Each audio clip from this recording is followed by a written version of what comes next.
My name is Margaret Hale, and this is not a story about war. Not really. This is the story of what happens after war enters a town and refuses to leave. This is the story of how fear spreads faster than truth, how silence becomes a verdict, and how the most innocent man I ever knew was slowly erased without a single bullet. Before the war, our town was small, ordinary, and predictable. We waved at neighbors, we shared sugar, we left doors unlocked. We believed bad things happened elsewhere. War was something you watched on the news, something other people survived.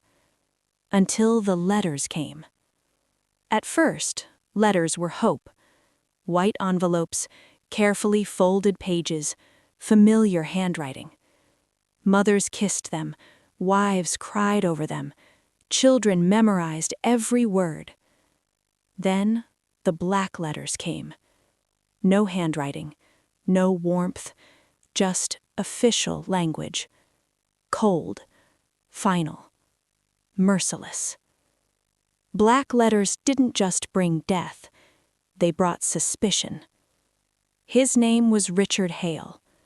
He was quiet, soft-spoken, deeply religious. The kind of man who fixed fences without being asked, who fed stray animals, who lowered his eyes when others raised their voices. People used to say, "He's a good man." Then someone said, "He's unlucky." Then someone else whispered, "Strange things happen after he visits." And suddenly, that was enough. No one accused him directly. That's the cruelest part. They just stopped sitting next to him, stopped inviting him, stopped answering his greetings. Children were pulled away, doors closed faster, conversations stopped when he entered. And Richard noticed. Of course he did. But he never asked why.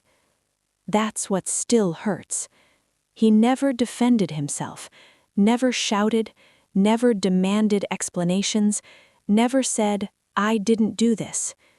Instead, he apologized for things he didn't cause, for pain he didn't create, as if accepting guilt might ease someone else's suffering.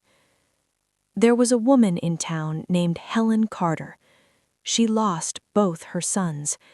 2 black letters, 2 folded flags, 1 week apart. She didn't scream, she didn't collapse, she just went quiet, sat in the same chair every day, stared at the same wall, stopped responding to her name. And when Richard visited to offer comfort, someone whispered, "He brings bad luck." One night, I dreamed of my son. He stood in a field covered in snow, his uniform torn, his eyes hollow. I asked him why he didn't write. He didn't answer. He just turned away. The next morning, Richard came to my door, pale, shaking. "I had a dream too," he said quietly. "They asked me why I stayed alive." Then came the rumor. A soldier declared dead had been found alive, buried under snow, concussed, alive. Hope spread like wildfire. People clung to it desperately. If one survived, maybe ours did too. Richard smiled for the first time in months. "They'll come back," he said. "I know they will." But hope, when it's fragile, can destroy faster than despair. The rumor wasn't true. The soldier didn't survive. The letters were correct. And the town didn't mourn again. Instead, they looked for someone to blame. And Richard was already alone. That night, Richard's house was robbed, but nothing valuable was taken, just his presence.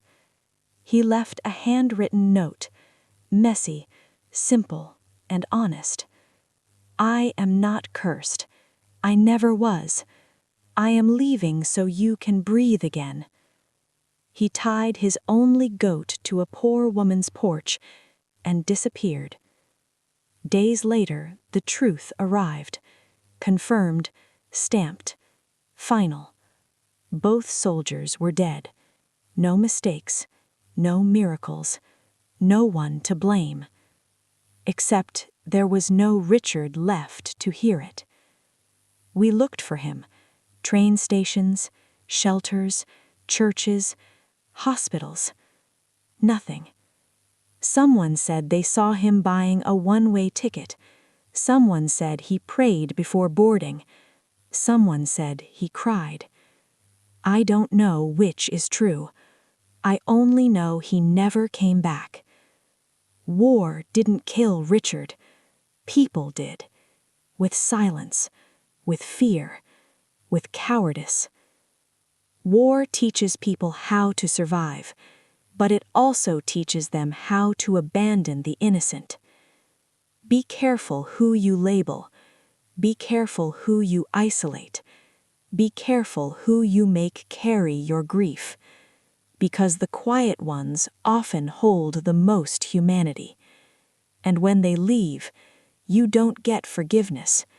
You only get memory. And memory is a heavier burden than guilt.